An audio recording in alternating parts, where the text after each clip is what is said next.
코로나로 인해 많이 달라졌습니다만 보통 휴가가 되고 명절이나 휴일이 되면 해외여행 가는 사람들로 공항이 많이 북적였습니다. 심지어는 이제 없는 날까지 연차까지 붙여가면서 더 길게 여행을 가려는 사람들도 많았습니다. 한국관광공사에서 발표한 통계를 보면 코로나 직전에 국내 해외여행자 수가 2,871만 명 정도로 코로나 직전에가 가장 해외여행 가는 사람들이 정점을 찍었습니다. 2022년 8월 기준으로 우리나라 총 인구가 몇 명이냐면 5,160만 명 정도 됩니다. 약간의 오차는 있겠지만 무슨 얘기냐면 2018년, 19년 초에 코로나가 있기 직전에 그때 해외여행을 간 사람의 숫자가 전 국민의 절반 이상이 해외여행을 다녀왔다는 이야기입니다. 여러분, 사람은 누구나 다 더 좋은 쉼을 원합니다. 그래서 더 좋은 곳을 찾고 또 더 좋은 곳으로 가면서 그곳에서 어떻게 하면 더 잘 쉴 수 있을까? 더 세심하게 계획을 세웁니다. 자, 이번에 거기에 가보면 만족할 것 같습니다. 이번에 이걸 해보면 만족할 것 같습니다. 여러분, 그런데 여러분 중에서도 휴가를 멋있게 보내신 분이 계시겠죠? 그렇게 휴가를 다녀오고 쉬고 나면 만족이 있습니까? 충전이 될 수는 있지만 만족은 없습니다. 그래서 우리는 또다시 쉼을 찾습니다. 아무리 잘 쉬고 아무리 잘 놀아도 만족은 없습니다. 여러분, 우리는 무엇을 발견하게 됩니까? 저와 여러분, 인간은요, 바로 안식을 잃어버린 존재라는 것입니다. 사람은 사실 내 인생에 있어서 쉼을 삶의 가장 중요한 위치에 놓고 살아갑니다. 직장인들이 새해 초에 달력을 받으면 하는 일이 뭔지 아십니까? 올해 휴일이 얼마나 되는가 하고 달력을 살펴봅니다. 그리고 이렇게 체크를 하다가 만약에 주일과 공휴일이 겹치면 속에서 알 수 없는 분노가 막 일어나기 시작합니다. 여러분, 황금 연휴라는 말, 현대의 쉼을 찾는 우리들의 모습을 잘 보여주는 말입니다. 우리는 끊임없이 쉼을 찾으면서 안식을 꿈꾸고 있습니다. 하지만 역설적으로 이 모든 것이 바로 우리가 안식을 잃어버린 존재라는 것을 반증하고 있는 것입니다. 여러분, 안식을 원하십니까? 예, 안식. 한자 말로 편안할 안, 숨쉴 식. 편안하게 숨쉬다는 뜻이죠. 굉장히 중요한 주제입니다.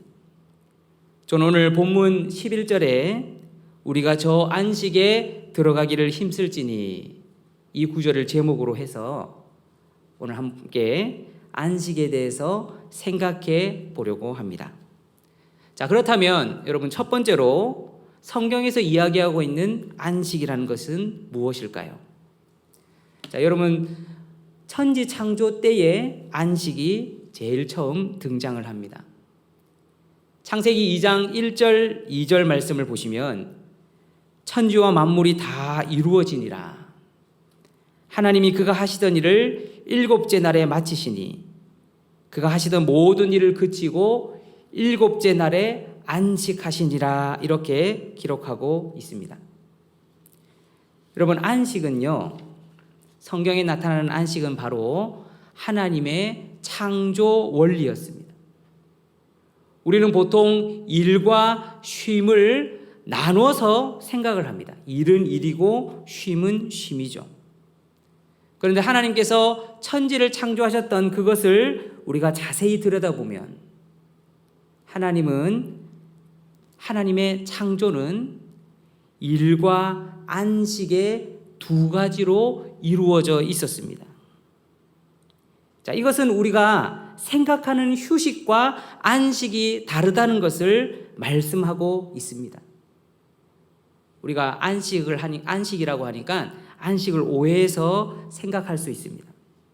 안식은 그냥 쉬는 것이 안식이 아닙니다. 하나님께서 창조를 마치시고 물론 쉬셨습니다. 하지만 하나님이 일하기가 더 이상 힘들어서 쉬셨을까요? 하나님이 더 이상 일하기가 힘들어서, 더 이상 능력이 없으셔서 피곤하셔서 쉬셨을까요? 그럼 그게 아니라는 거죠. 휴식이 안식 안에 포함될 수는 있지만 안식이 휴식과 같은 것은 아닙니다. 시편 121편 4절에 보면 하나님은 졸지도 주무시지도 아니하시는 하나님이라고 말씀합니다. 신약성경에 예수님께서 사역을 하시는데 안식일에 병 고친 자를 고치셨던 일이 있었습니다. 자, 그것을 두고 유대인들이 비난하였습니다. 안식일에 일한다고 비난했죠. 예수님 뭐라고 말씀하십니까? 내 아버지께서 이제까지 일하시니 나도 일한다, 이렇게 말씀하셨습니다. 여러분, 하나님은 휴식이 필요하신 분이 아닙니다. 하나님은 전지전능하신 분이십니다. 세상을 7일 동안 창조하시고 그 다음에는 이제 다 했으니까 쉬시는 것이 아니라, 또 지금도 손 놓고 쉬시는 분이 아니라 세상을 창조하셨을 뿐만 아니라 지금도 일하시고 세상을 다스리시는 온 세상의 하나님이심을 우리는 믿습니다. 그렇다면 안식은 뭐란 말입니까? 성경이 말하고 있는 안식은 단순한 멈춤, 휴식이 아니라 완전한 만족이요, 완전한 기쁨이라는 것입니다. 안식은 만족이요, 기쁨이라는 거예요. 이게 중요하다는 거예요. 자, 하나님이 하루하루 세상을 창조하셨을 때마다 뭐라고 제일 끝에 말씀하셨냐면 보시기에 좋았더라 말씀하셨습니다. 이렇게 하루하루 만족하셨던 하나님, 6일째 세상을 창조하시고 그리고 사람까지 다 창조하신 후에 7일째 안식일에 하나님은 무엇을 하셨을까요? 바로 창조하신 모든 것을 바라보시며 기뻐하셨으리라 생각을 합니다. 보시기에 좋았던, 보시기에 만족하셨던 그 기쁨 안에 하나님은 거하셨다는 거예요. 그러므로 안식이라는 것은 단순한 멈춤, 쉼을 이야기하는 것이 아니라 우리가 하나님의 만족과 하나님의 완성과 하나님의 평안 안에 거하는 것이, 그것이 진짜 안식인 줄로 믿습니다. 하나님의 안식 안에 머물고 쉬는 것이 바로 성경이 이야기하는 안식이라는 것입니다. 두 번째로 우리가 생각해 볼 것은 하나님은 우리 인간을 하나님의 안식에 참여하는 존재로 창조하셨다는 것입니다. 하나님이 사람을 지으신 여러 가지 뜻과 목적이 있으시겠지만 하나님은 사람을 안식에 참여하는 존재로 지으셨습니다. 창세기 성경을 우리가 자세히 살펴보면 창조된 사람이 제일 처음으로 했던 일이 있습니다. 그것은 바로 세상의 각종 들짐승과 공중의 각종 새들의 이름을 지었던 일이 바로 사람이 제일 처음 했던 일입니다. 그런데 이 일 전에 사람은요, 하나님의 안식을 먼저 통과하였습니다. 사람을 6일째 지으시고 하나님은 온 세상의 창조의 일을 마치셨습니다. 그리고 7일째에 안식하셨습니다. 창조의 과정 속에서 사람은 창조되자마자 바로 제일 처음 하나님의 안식을 통과하였습니다. 즉 이것은 무엇이냐면 하나님이 인간에게 제일 먼저 허락하셨던 것이 바로 하나님의 안식에 참여하는 일이었습니다. 바꿔 말하자면 인간은 하나님의 안식에 참여하게끔 지어졌습니다. 하나님의 뜻은 우리가 하나님의 온전한 만족과 하나님의 온전한 기쁨에 참여하는 것이었습니다. 그런데 아담이 불순종해서 하나님께 분리되었습니다. 하나님과 분리되는 순간 안식을 잃어버렸습니다. 창세기 3장 17절에서 19절 말씀을 보면 아담에게 이르시되 내가 내 아내의 말을 듣고 내가 내게 먹지 말라 한 나무의 열매를 먹었은즉 땅은 너로 말미암아 저주를 받고 너는 내 평생에 수고하여야 그 소산을 먹으리라. 땅이 내게 가시덤불과 엉겅퀴를 낼 것이라. 내가 먹을 것은 밭의 채소인즉 내가 흙으로 돌아갈 때까지 얼굴에 땀을 흘려야 먹을 것을 먹으리니 내가 그것에서 취함을 입었습니다.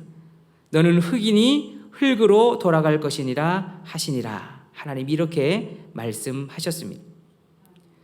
자, 하나님이 아담에게 내리셨던 벌이 무엇입니까? 수고하고 땀 흘려야지 먹고 살 수 있는 수고의 형벌이죠. 그런데 그 안을 자세히 살펴보면은 바로 안식을 잃어버린 인간의 삶을 말씀하는 것입니다. 여러분, 아담이 안식을 왜 잃어버렸습니까? 바로 하나님의 말씀을 버렸기 때문입니다. 하나님의 말씀을 버리니 길을 잃었습니다. 여러분, 우리에게로 돌아와서 저와 여러분, 사람은 왜 계속해서 쉼을 찾을까요? 그냥 쉬고 싶어서일까요? 일을 많이 해서 쉼을 찾을까요? 그것이 아니라 우리의 마음에 안식을 얻기 위해서 쉼을 찾고 있는 것입니다. 사람은 말씀을 버리는 순간 길을 잃어버렸고 안식을 잃어버렸습니다. 진정한 쉼과 평화와 만족을 잃어버렸습니다. 그런데 그런 우리에게 예수님이 말씀이 육신이 되어 찾아오신 줄로 믿습니다. 끊어진 하나님과의 관계를 이으시고 하나님의 안식을 회복시켜 주신 줄로 믿습니다. 말씀이신 예수님이 찾아오셔서 우리에게 다시 안식을 주셨다는 거예요. 제가 설교를 준비하면서 이 안식이라는 주제가 참 어렵고 무거운 신학적인 주제였기 때문에 여러 목사님의 설교를 한번 들어보았습니다. 그 중에 LA 새생명 비전교회 강준민 목사님이라는 분이 계신데 그분이 이런 말씀을 하시는 것을 들었습니다. 예수님이 십자가에서 제일 마지막에 하셨던 말씀이 바로 다 이루었다 하는 말씀이었습니다. 근데 목사님 묵상하는 가운데 예수님이 다 이루었다는 이 말씀이 마치 이제 하나님께서 세상을 창조하시고 안식하시기 직전에 하셨던 말씀, 하나님이 그가 하시던 일을 일곱째 날에 마치시니 하는 그 마치시니와 예수님이 다 이루었다 하시는 이 말씀이 오버랩 되었다라는 것입니다. 예수님은 하나님이 세상을 지으시고 보시기에 좋았던 그 만족, 그 기쁨의 안식을 회복시키셨습니다. 주님이 모든 것을 다 이루어 주셨습니다. 그리고 새로운 창조와 안식의 회복을 이루어 주신 줄로 믿습니다. 오늘 우리가 읽은 히브리서는 로마에 있었던 히브리인 성도들에게 보낸 편지입니다. 그들은 당시에 이방인의 위협과 유대인의 핍박과 회유 사이에서 고난받고 어려움을 겪고 있었습니다. 히브리서 저자는 말씀을 믿음으로 붙잡고 그 안에 거하라 말씀합니다. 첫사람 아담은 하나님의 말씀을 버렸을 때 안식도 잃어버렸습니다. 그러므로 우리는 말씀을 찾을 때에 하나님의 말씀을 믿음으로 받고 소유하고 그 안에 거할 때에, 그 안에서 살아갈 때에 비로소 다시 하나님의 안식으로 들어갈 수 있는 것입니다.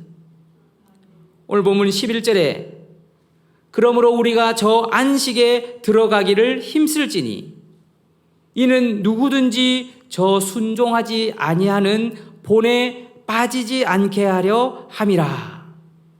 안식에 들어가기를 힘쓰라 이렇게 말씀합니다. 여기서 힘쓰다는 뜻으로 쓰인 헬라어 스푸다조는 열심히 노력하다라는 뜻을 가지고 있습니다. 오늘 말씀은 안식에 들어가도록 노력하라. 말씀을 놓치지 않도록, 말씀을 버리고 안식도 잃어버린 아담과 수많은 불신의 사람들처럼 되지 말고 말씀을 통해 주시는 참된 안식에 들어가기를 열심히 노력하라는 것입니다. 제가 안식이라는 주제를 놓고 이제 성경을 읽기 시작하는데 오늘 본문을 발견했습니다. 사실 오늘 설교의 시작은 바로 오늘 본문 11절과 12절 사이에서 시작했습니다. 말씀을 보니까 안식에 들어가라고 힘쓰라 이렇게 말씀을 해놓고는 갑자기 생뚱맞게 12절이 나오는 거예요. 12절에 뭐라고 이야기합니까? 하나님의 말씀에 대해서 이야기합니다. 하나님의 말씀은 살아있고 활력이 있어 좌우에 날선 어떤 검보다도 예리하여 혼과 영과 및 관절과 골수를 찔러 쪼개기까지 한다. 안식 이야기하다가 갑자기 말씀 이야기가 나오니까 좀 생뚱맞았습니다. 안식과 말씀이 무슨 관계가 있을까? 그것을 생각하는 가운데 오늘 본문을 준비하게 되었습니다. 사랑하는 성도 여러분, 우리는 말씀 안에서 하나님이 우리에게 주실 영원한 안식을 미리 경험하고 그 영원한 안식을 연습하게 되는 것입니다. 우리는 말씀 안에서 그 안식에 들어가도록 스푸다조 열심히 힘써야 되는 것입니다. 그럼 저는 모태신앙입니다. 저희 증조 할머니가 대구에서 먼저 신앙을 시작하시고 참 감사하게도 4대째 기독교 집안으로 이어져 왔습니다. 그런데 이게 절대 자랑할 게 못 됩니다. 저는 사실 고등학교 때까지 교회를 왔다 갔다만 했습니다. 겉으로는 부모님이 집사님이셨고 어머니가 집사님이셨기 때문에 교회 생활도 참 열심히 하고 부모님 말씀도 잘 듣고 잘하진 못했지만 공부도 열심히 했던 아주 모범적인 아이였습니다. 그런데 제 안에는 항상 불안으로 가득했습니다. 저는 초등학교 5학년 때부터 자기 전에 꼭 기도하고 자는 습관이 있습니다. 여러분 기특했다, 참 기특하구나 생각하실지 모르겠지만 사실 그렇게 한 이유는 자다가 죽으면 내가 천국에 갈 수 있을까? 그래서 자기 전에 나름 한 번이라도 회개 기도를 하고 자야겠다. 그래서 초등학교 5학년 때부터 기도하는 습관을 가졌습니다. 여러분, 이 모든 것이 제 안에 말씀이 없었기 때문입니다. 그렇게 고민하고 있었던 저에게 예수님이 말씀으로 찾아오셨습니다. 고등학교 때 저는 내가 죄인인데 예수님께서 이미 나를 사랑하시고 나를 위해 십자가에 죽으셨다는 것을 말씀을 통해 깊이 깨달았습니다. 저에게 있어서 그것은 엄청난 구원의 경험이었습니다. 교회는 다니고 있었지만 항상 죄와 연약함으로 인해 흔들리고 불안해했던 저에게 예수님이 말씀으로 찾아오셨던 것입니다. 제가 지금까지 붙잡고 있는 제 평생에 붙잡을 인생의 말씀이 로마서 8장 29절 30절 제게 찾아오셨던 말씀. 하나님이 미리 아신 자들을 또한 그 아들의 형상을 본받게 하기 위하여 미리 정하였으니 이는 그로 많은 형제 중에서 맏아들이 되게 하려 하심이라. 또 미리 정하신 그들을 또한 부르시고 부르신 그들을 또한 의롭다 하시고 의롭다 하신 그들을 또한 영화롭게 하셨느니라. 여러분, 이 말씀이 제 안에 들어왔을 때 저는 밤이었는데요. 캄캄한 대학교 교정이었는데 돌아가던 길 저는 잊을 수가 없습니다. 제가 이 덩치로 그때는 성악을 했었기 때문에 지금보다 더 뚱뚱했었거든요. 가던 길에 제가 막 춤을 추면서 갔어요. 길에서. 어떤 춤을 췄냐면 이 점프해서 다리 발바닥 부딪히는 그런 춤 있잖아요. 제가 어떻게 그런 춤을 췄는지 모르겠어요. 아직도 생각이 납니다. 가는 길에 얼마나 기뻤던지 막 그렇게 춤추면서 갔던 그날이 생각이 납니다. 여러분, 제 안에는 그날 하루 순간이었지만 평생을 살아오면서 세상에 어떤 것과도 비교할 수 없었던 안식 안에 거했던 순간이었습니다. 여러분, 우리는 늘 다른 방법으로 안식을 얻으려고 합니다. 여러분, 쉬는 것 좋습니다. 노는 것도 좋습니다. 좋은 데 가고 좋은 것 경험하는 것, 이 모두가 하나님이 우리에게 허락하신 일반 은총입니다. 하나님께서 우리가 누릴 수 있도록 세상을 지으셨습니다. 하지만 죄로 인해 세상은 점점 어두움 속에서 만족과 기쁨을 얻으려고 하고 있습니다. 더 자극적이고 쾌락적인 것에서 죄에서 안식을 찾으려고 하고 있습니다. 그런데 여러분, 우리조차도 사실은 물들어가고 있습니다. 오늘 말씀을 통해 우리가 깨달은 것은 다른 방법으로는 참 안식을 얻을 수 없습니다. 하나님, 우리가 이 땅에서 하나님의 말씀을 통해 하나님의 안식을 경험하고 그 안식을 연습하게 하신 줄로 믿습니다. 그러므로 오늘 히브리서 기자의 말씀처럼 우리가 저 안식에 들어가기를 힘쓸지니. 사랑하는 성도 여러분, 하나님이 주시는 참된 안식과 그리고 그 안에 있는 복된 쉼의 시작이 있으시기를 예수님의 이름으로 축복합니다.